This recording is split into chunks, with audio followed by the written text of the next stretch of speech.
Welcome back, everyone, to Crisis in the Kremlin. This time, we are going to continue on with our ordeals. So, as you can see, what I am doing right now is checking out the diplomacy screen a little bit.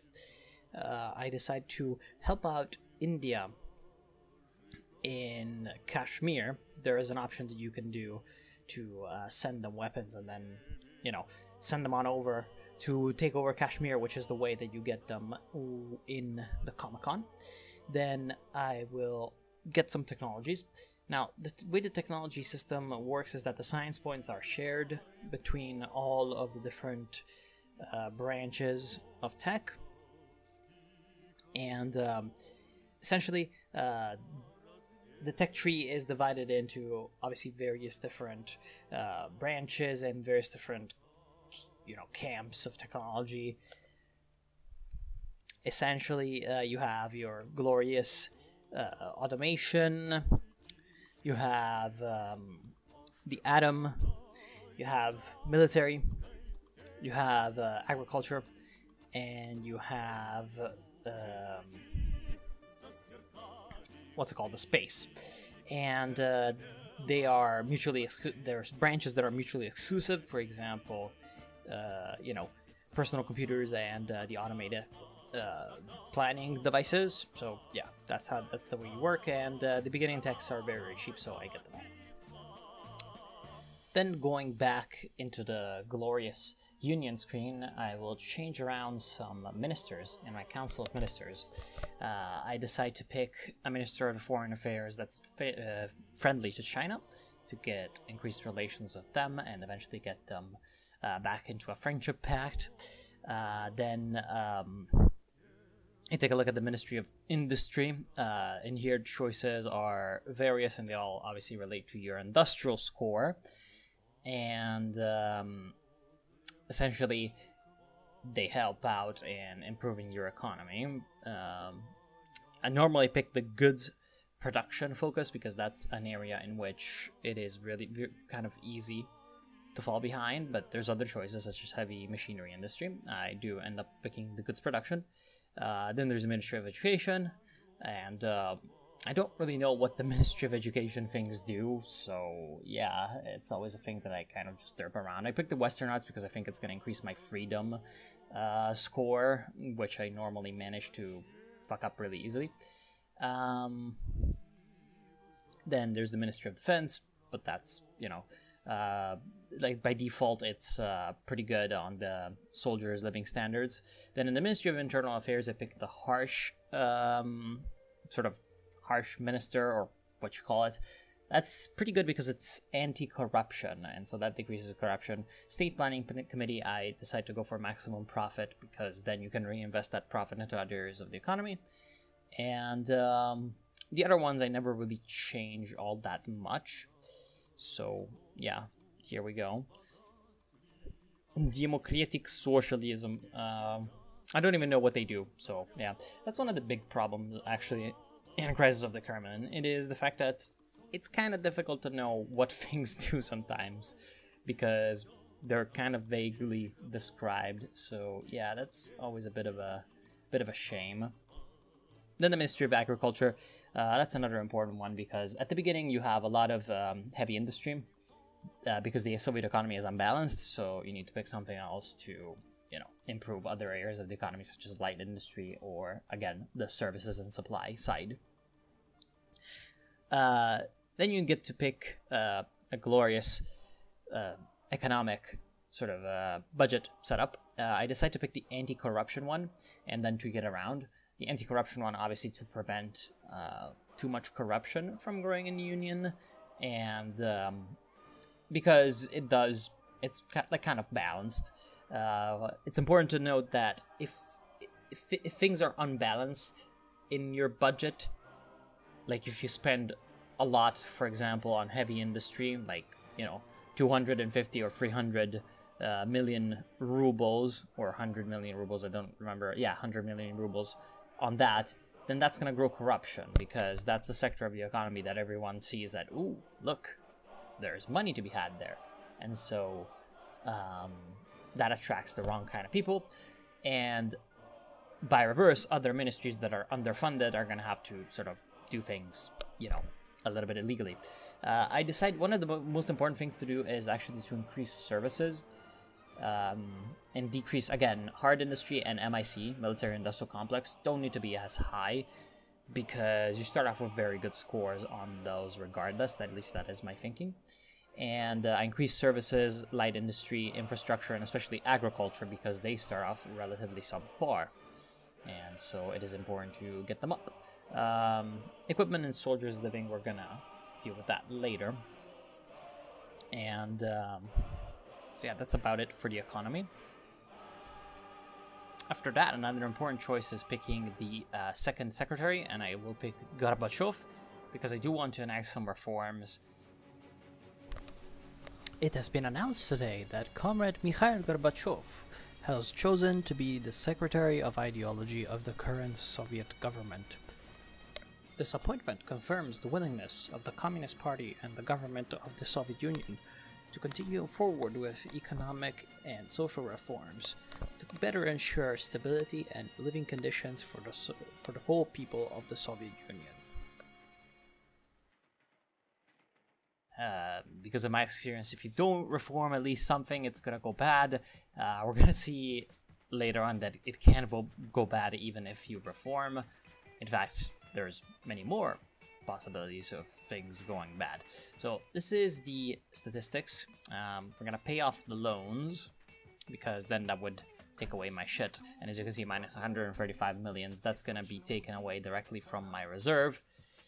Now the Americans have SDI, but we don't care. I picked that option because, well, I mean, there's really no reason for me to try to react to SDI that much. And now that I get more money, I'm going to invest that. And these are the stats that you saw. So you can obviously compare your USSR to the historical USSR of 1985. And we're doing kind of better in the economy, but less well in stability because of our choices. And as you can see, agriculture, services, and light industry are increasing in their power. That's, you know, because it's not a minus number under, you know, the little stat indicator. Other indicators are instead falling down, as is normal. Political opponents, so you get to lead the party against someone, and those people are going to lose support in the council, and they're going to lose support as politicians. So as you can see, this is the council right now. There's reformers, moderates, conservatives, and Stalinists. My current faction is conservative, so I can't interact in any way with that because it's my faction, but I'm allied to the reformers. Then you get the anti-alcohol campaign. It's always good to get some extra income by taxing that vodka, and yeah, that's what we're going to do. Certainly the Soviet people are not going to be happy, as you can see, but we get 100 million rubles, aka 4 billion rubles. Then campaign against racism is about South Africa, essentially the apartheid, and you get two choices that are important: either intervene deeper or join the sanctions.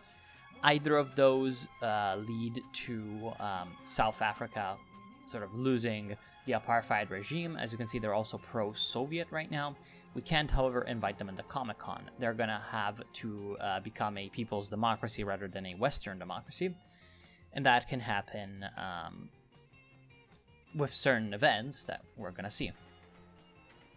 Then, yeah, we check out the Middle East a little bit, yeah. So as you can see, COSATU, which is the Congress of South African Trade Unions, you get to support them in the South African general election, and if you do that, the APK, the sort of South African Communist Party, can win if you provide them full support, which is expensive, but you know, you get a partner in the Comic-Con. We spread anti-Stalin leaflets to increase liberalization and prevent, you know, people, those goddamn intellectuals from being too upset, which is also probably going to piss off the, yeah, so as you can see, the intellectual loyalty has gone up to a maximum hammer and sickle, while, you know, a bunch of other stats are going up, some are down, the normal deal. Now, we still don't have enough political power points to open either of the ministries, so that's unfortunate. Then you also get the opening of borders event because we have the reformers that are strong, and we have Gorbachev as a second secretary. We can open up the union to, free flow of people, but, we don't have enough support for the reformers, so our only option is to refuse. Then we get more money, and spend that on civil technology because that increases the effectiveness or efficiency, of our economy. And also we get a little bit of wiggle room on the oil extraction, which is still high, and we increase taxes to get extra monies for the glory of the Soviet economy. Nothing is forgotten. So that is an event about Brazil. I organized an anti-fascist event, or sorry, not an anti-fascist event. I discussed with Brazilian leaders about anti-fascism, which makes them pro-Soviet. And I don't actually showcase that, and instead I go over and make friendship pact with China. So they're back on the block, and well, not entirely. It's just a pact of friendship. Then there's acceleration. Every time I've taken that event was bad, but we took the campaign of unity inside the party. As you can see, that didn't have the best effects. I didn't expect that to happen.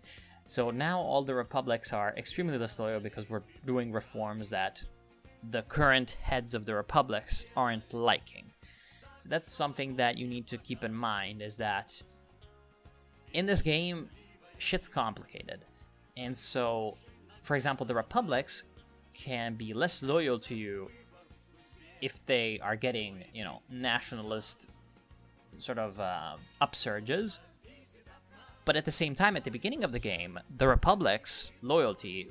and then we get the event to try to invade Egypt, but we don't have enough Stalinists, so yeah, we just kind of leave them be. And we can also get free trade with France, and stop funding the socialists, because we are sufficiently well-relationed up with them. Now, yeah, the issue is that the Republic leaders at the beginning are pro-Soviet. So if you do something that they don't like, and I send in the KGB after them, so if you do something that they don't like as pro-Soviet people, they're gonna get mad. Sometimes it's, again, confusing, but that's because how it works. Sometimes it's confusing because it's confusing, but whatever. Then you get the option of recruiting this one spy guy, but he's expensive.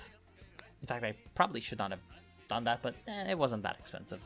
Only minus 14 on that currency meter.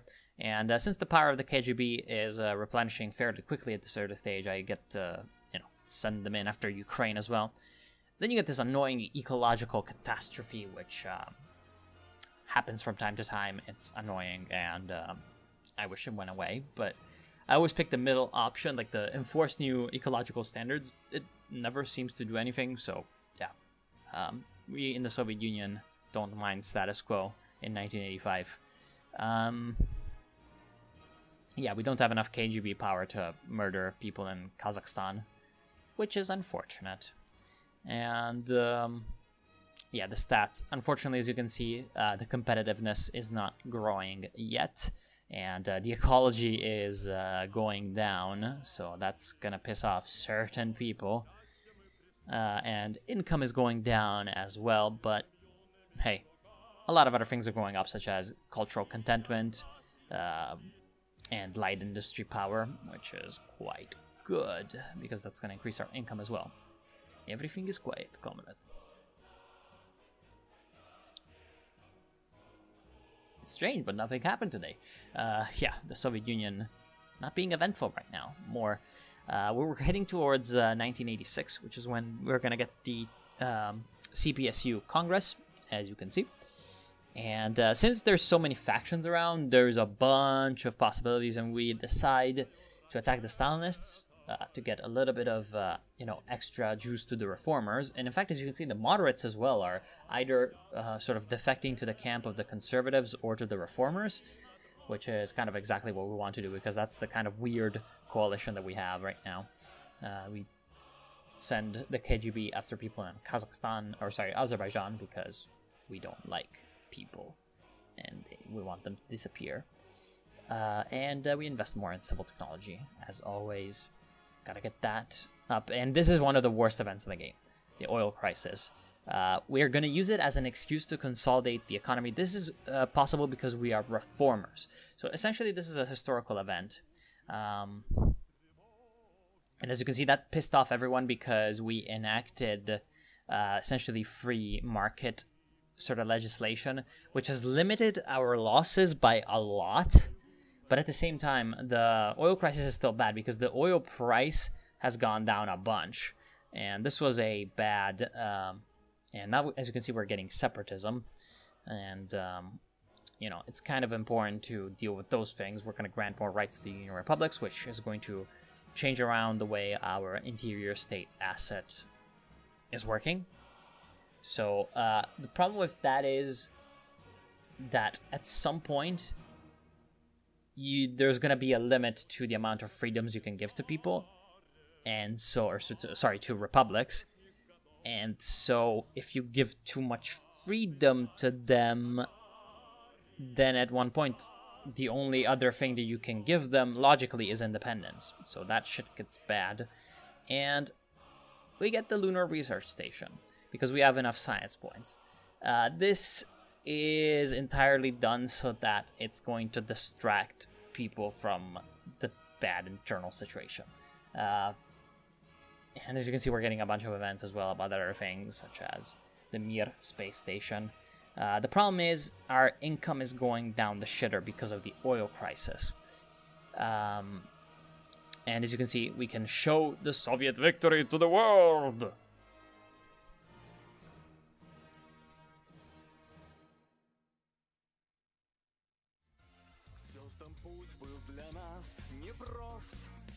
Было все и удачи, и беды, но сияли на этом тернистом пути ослепительные победы. Первый спутник и первый полет, и улыбка Гагарина, Юры, Терешкова, Леонов, Попович, Титов, старт Буранов в песках Байконура, космические войска. Это наше надежное завтра.